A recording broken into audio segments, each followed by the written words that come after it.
Medyo malagsakan na makita ka na tayo mga vloggers at dami ng kami ito pa.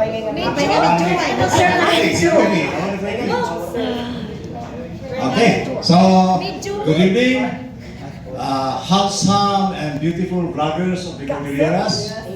I am very much honored to grace your, to be invited to here to share you something now to as an inspiration. But sadly, I lack the inspiration pa. But let's explore mamaya how we can all be inspired, no? So, ako naubos ang inspiration ko, naubos sa rasa bato. Kaya sabi ko, wala na akong inspiration, kaya inubos ko lahat dyan sa mga bato. How to make something out of a rock, of stones, to be something to become attractive and where people can go see and appreciate. No? That's why I'm not inspired now. Naubos na yung inspiration ko. That's what I need. Okay? Medyo malalim eh. Although, congratulations for this first ever. Yes. Yeah. First First ever Cordillera Vloggers Christmas party. At nakakatuwa naman, nakakaragsak sa ritna. No? So, I was asked to tell you something on inspiration, but I don't have anything in mind, so I better tell you something about the Igorot Stone Kingdom. Okay? So, the Igorot Stone Kingdom was conceptualized in the year 1965 when I was 6 years old. It's a long story. I was born in Sabangan Mountain Province, beside the river Bayudan. So, ang laruan ko mga bato. So I was born with rocks in my hand, stones. So yun. Then fast forward to the year 2020, I evolved, I developed into something like, I was a contractor for public works. And during the declaration of the pandemic, wherein everybody was incarcerated in their own homes, no?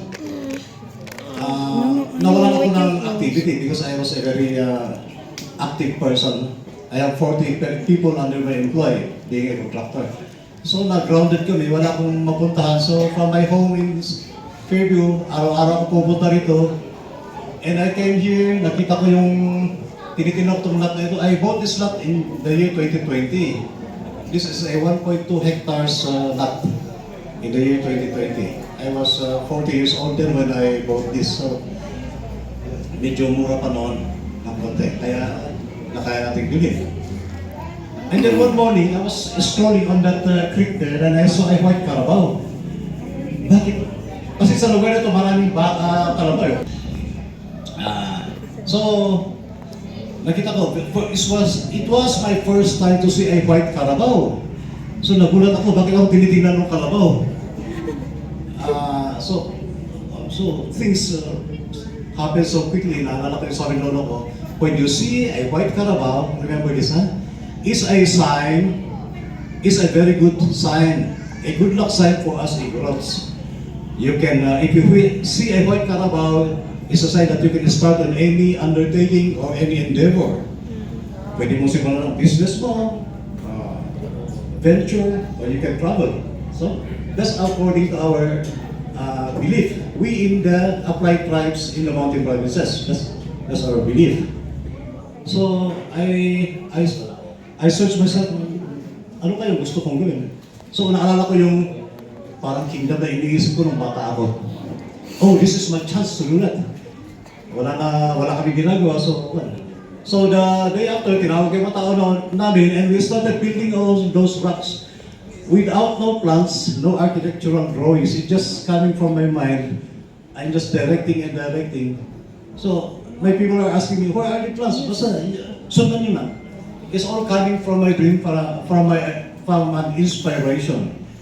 Maybe it's a calling, if you may call that. So, it took us 1 year to build the other half, the ancient side. And people are coming, jumping over the fence, taking pictures and posting in Facebook. And that was during the pandemic. The people are going crazy because they have nowhere to go and they see the Facebook post about that the Stone Kingdom and they are coming in robes. galit na sila sa amin, ayaw na papasokin. We are constructing, delikado. Mag-sign kami ng waiver, maski mabagsakan kami ng bato, papasok pa rin kami. Okay, let's open the gates. But you pay, ha? We will pay 100 pesos. Okay, 100 pesos. Kaya 100 pesos yung entrance fee na. Noong una, nabibigay kami ng free coffee, pero lately, ang hirap magpa ng coffee. There are thousands of people coming in. We cannot brew coffee for thousands of people. So, gano'n na lang. And the lesson of the story of the Stone Kingdom was that there is something in the Stone Kingdom that is attracting people. And I know, you being bloggers, you should adopt that. Find something that people will like, that you can apply on your own line of, anong line nyo? Hindi na sa blog, yung blog nyo, okay? So for me, the Stone Kingdom is not only about bato, it's not only about the stone. There is something there. It is exciting the imagination of people, that's why they are coming, no? There should be a wow factor in your blogging. Pag nag-vlog nyo, wow, si Freddy Gaynat, kaya na. Hindi lang siya gwapo. Maganda pa yung content niya. So, that's it. So, that's what I can share to you na tip on how to go about your blog. So, I'm not a blogger myself, but it's not in the principle eh. You should have something in you, in your blog, in your line, that is attractive to people, that will excite the imagination, and they will follow you. And they will even idolize you. Parang sila naghiwalay na cut. Katniel. Naghiwalay na. People are going crazy because naghiwalay lang yung mag-asawa. So, there's something. So, yun. And the Stone Kingdom, para ma-enhance naman, nilagyan namin na bigyan ko yung story about how I came to build that. Meron mga story dyan eh. I dedicated the Stone Kingdom to my mother. And that is touching hearts. When the people are reading that, dedicated to my mother, who taught me resilience, patience, and perseverance. Some people are coming to they're crying, wanting to take my pictures. Kanina lang may taga-Davao, pumunta hinahanap ako. I read about your story, about your dedicating the Stone Kingdom to your mother, who taught you good values in life. So she's about 40 years old woman, and she's in tears. So we should always, in whatever we do, we should always put passion. Put passion, put everything in it, and try to touch people's hearts also, lalo sa inyo na vloggers. I know there are some here very successful bloggers tulad ni FDG Stages. I'm a fan of his kasi ito yung binabasa ko yung kanyang, pinapanood ko yung kanyang content about Formosa. I watched this 2 or 3 times. Hindi ako nagsasama. Because there is something in that content that's awakening something in me. Something about the ancient people, people's migration across Asia. So, my sense ang kanyang vlog. So, I am following him. I'm very glad to advise natin. May papapicture ko naman sir. Okay. So, okay. That's all I can say. That's all I can impart to you this evening. Medyo I was stressed kasi this has been a whole day of parties and invitations to go there together. Medyo crowded na yung isip ko. I should say more. But the Stone Kingdom is open to all of you to come. You can always have coffee with me if you like. Free naman yung coffee natin dito. And free naman yung entrance na. Sabihin nyo lang.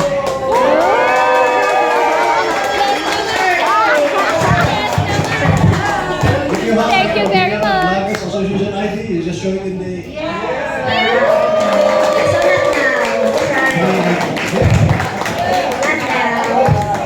I always do this. It's not only to the group. My my townmates in Sabangan, the whole Sabangan Mountain Province municipality, they are free to come free of charge. Oh. Pakita lang nila ID na taga Sabangan. And they are free to go. Because this is a lifetime business that I should not hold back from you. Kasi that's my legacy. So I would like to impart this to you so you can emulate later. Baka mas maganda pa yung mga gawa niyo. So grow and grow and grow. Huh? We are not born to just be productive until this is safe and die. No. We are born to just grow and grow and grow. Huh? Hanggang saan ka abutin. You should fall down doing something that you love. Doing your passion. Huh? Kung saan ka nabubuhay, doon ka mamamatay. That's true. It's just the happiest thing that you can do in your life. So right now, I'm building the Yagyagan. There's something in Yagyagan. 1 kilometer from Lamtang. You follow the Nagilan Road and you look left. Merong isang Stone Kingdom 2, pero hindi Stone Kingdom 2 ang pangalan niya. Yagyagan, the land of the setting sun. Okay? I hope the vloggers can come to there also. May kwento ko namin kasi How about the cable car? dadagdagan ko na yung kwento ko. Just give me another 5 minutes lang. The Igorot Stone Kingdom is a fantasy story that came into reality. Okay? The Igorot Stone Kingdom was purportedly a kingdom that existed thousands of years ago. The Igorot Stone Kingdom was so rich in gold, no? That other tribes are attacking them. Other envious tribes are attacking them from time to time. So the King Ama Baguan built fortifications around his kingdom. Mga bato, nagkabit-kabit sila kasi may mga stone walls sila to protect themselves from their enemies. No? Yun ang panistorya ng Igorot Stone Kingdom 1. And then one time, nagka-pandemic. And the Igorot Stone Kingdom's population was decimated by an illness that hit somebody on fever, and then in 3 days they die. No? So in 3 days, the population of the Igorot Stone Kingdom was decimated into one half, and people are continuously dying. So the other tribes learned about the Stone Kingdom that was weakening because the population is dying, so they plan to attack the Stone Kingdom. And so tapos meron si Princess Danilay from the other tribe who loved Ama Baguan from a distance. Parang silent admirer. So Princess Danilay from the Gaki tribe sent an emissary to Ama Baguan saying, the Umapal tribes are trying to attack you. Leave as soon as possible. So, after 2 nights, Ama Baguan gathered what remained of his tribe, 300 people, elderly and young women and children, and the elderly, and about 300 warriors, and they left the Igorot Stone Kingdom. They followed the Bayudan River, going west to the Promised Land. Kasi it was prophesied that during the reign of Ama Baguan, the Igorot Stone Kingdom will migrate to some other land. So sinundan nila yung Bayudan River, Bahuko, Banao, mga tapos lumusot sila sa Kapangan, lumusot sila sa Blan, naglanding sa Yagyagan.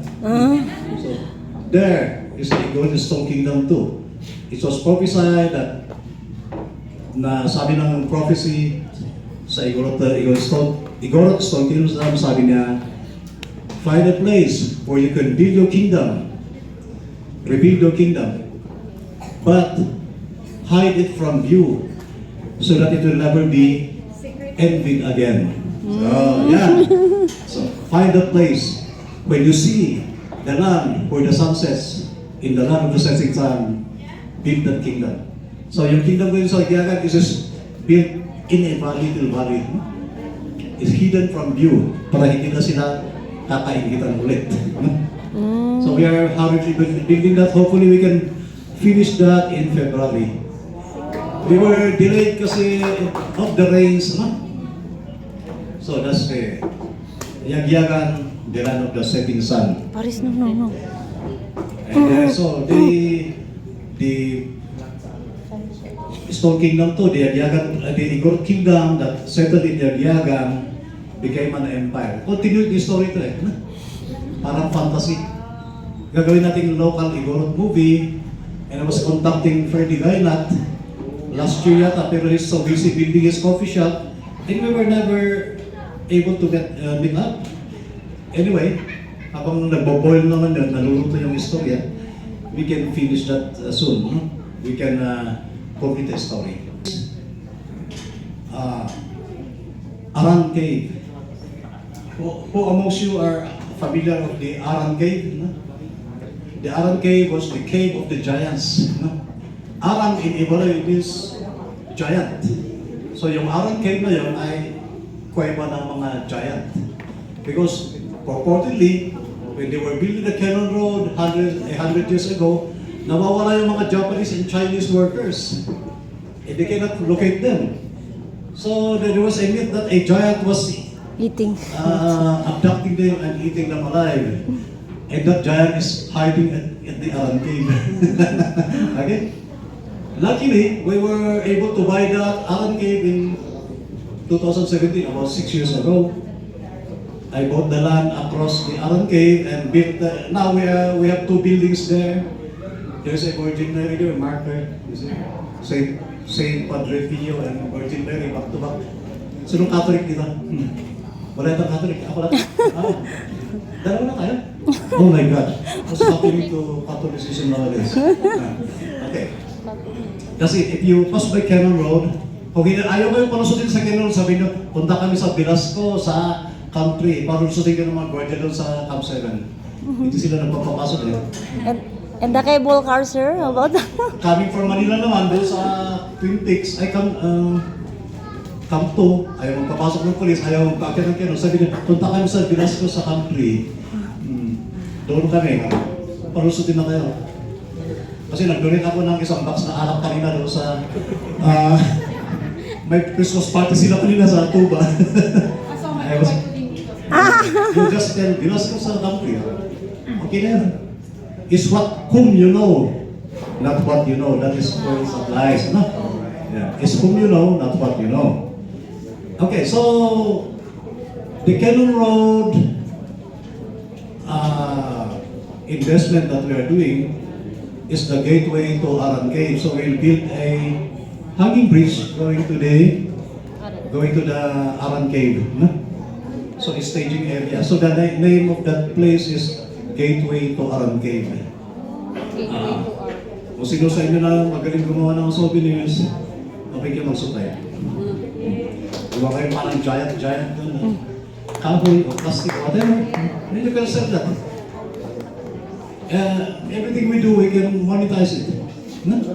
Basta use your imagination. Aside from blogging, you can also use your hands or use your business acumen to earn money. We are all born to earn money. No? We are only not born to love. We are also born to earn money. That's the most important thing. Because money is commensurate to love. Pag wala kang money, hindi ka love ni girlfriend. Pero joke lang yun. Kasi hindi na maraming exception to the rule. Okay, the country. From country, there will be a staging area going to the top of the mountain on the right side, going to Santo Tomas, and we will build there the Benguet Cowboy Land. So, cowboy say, oh, we have this cowboy. Yeah. At the Benguet Cowboy Land, you will ride a cable car. Wow! Pagdating mo sa cable car, pagbaba mo, there are people there. You cannot enter the Benguet Cowboy Land if you're not don or wear a cowboy attire. Dapat cowboy ka. And be ready with your pistol kasi maraming Indian sa daan. To ambush you. So you'll ride horseback going to the Benguet Cowboy Town and Indians will be heckling you along the way. So you have to hide from the arrows that they will propel on you. Pagpunta sa Cowboy Town, pagpunta mo doon, talaga cowboy talaga. Everything you eat is cowboy, every people there are cowboy.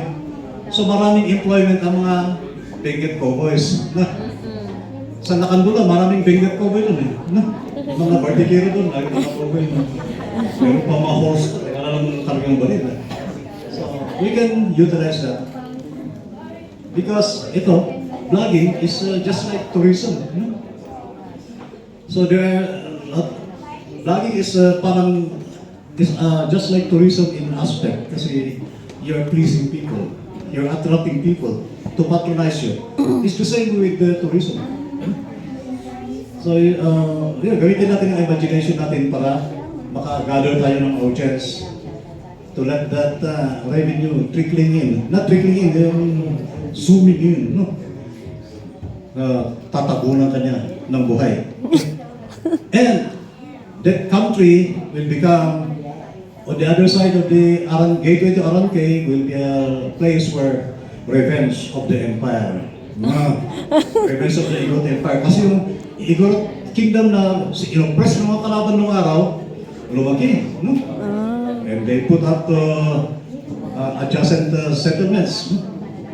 So, at country, there will be pyramids to be built. Igorot pyramid style. Marking the winning, this is the battle of country between the Pangali and the Igorots. No? The Pangali tribe are the ones who are attacking the Igorots. And there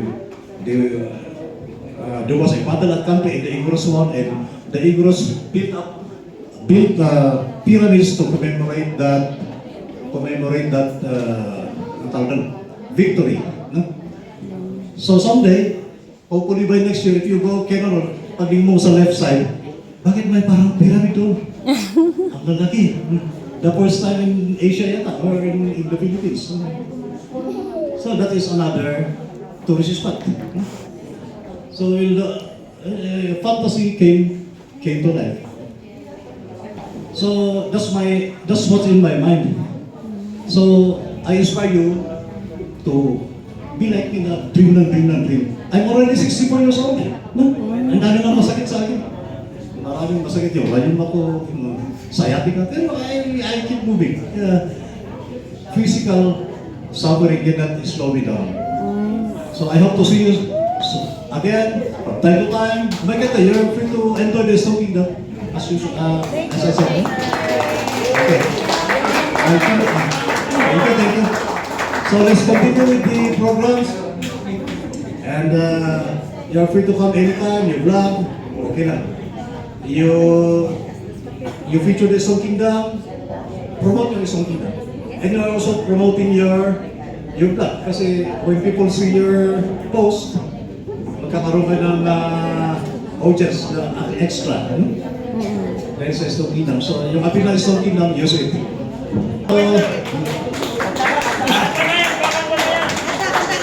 Anak-anak ang kanta for the past years.